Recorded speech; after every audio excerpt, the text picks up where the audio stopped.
எங்கேருந்து ஒருவேளை வெற்றிமாறன் இல்லாமல் இது வேறு நார்மலாக ஒரு டேரக்டர் இருந்தாலும் இது எந்த அளவுக்கு கவனிக்கப்பட்டிருக்குன்னு தெரியாது.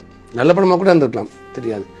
வெற்றிமாறன்கிட்ட அப்படின்றதுனால அவருடைய நேம் ஒன்று, அவர் படைப்பு மிளக்க நம்பிக்கை ப்ளஸ் கூடுதலாக அவர் நம்மளை டோட்டலாக மாற்றி விட்டார். எனக்கு ஒரு பாடியில் அமைச்சு என்னை எல்லாமே நான் புதுசாக இருந்தேன் என்னைய பார்க்குறப்ப. நான் என்னை ரெகுலர் சூரிய எங்கேயுமே அதில் இல்லைன்னு. அதுதானே எனக்குள்ள ஒரு பயங்கரமான ஒரு ஹாப்பியாக இருந்துச்சு, ஒரு நம்பிக்கை கொடுத்துச்சுங்கண்ணே. டோட்டலாகவே மாறி இருந்தேன். இதை நான் எங்கேயுமே நம்ம பண்ணலை, இதை இந்த சூரியன் நம்ம எங்கேயுமே பார்க்கலை. அப்படி இருக்கப்போ எனக்கு ஒரு அதுதானே என்னை வச்சு ஒரு நம்பிக்கை கூட கொடுத்துருச்சுன்னு பயங்கர சந்தோஷம் வந்தேன். நம்மளை காட்டுற விதம் தான். ஸோ அங்கே அப்போ எனக்கு 100% வெற்றிமாறன் தான் கண்ணுக்கு தெரியாது.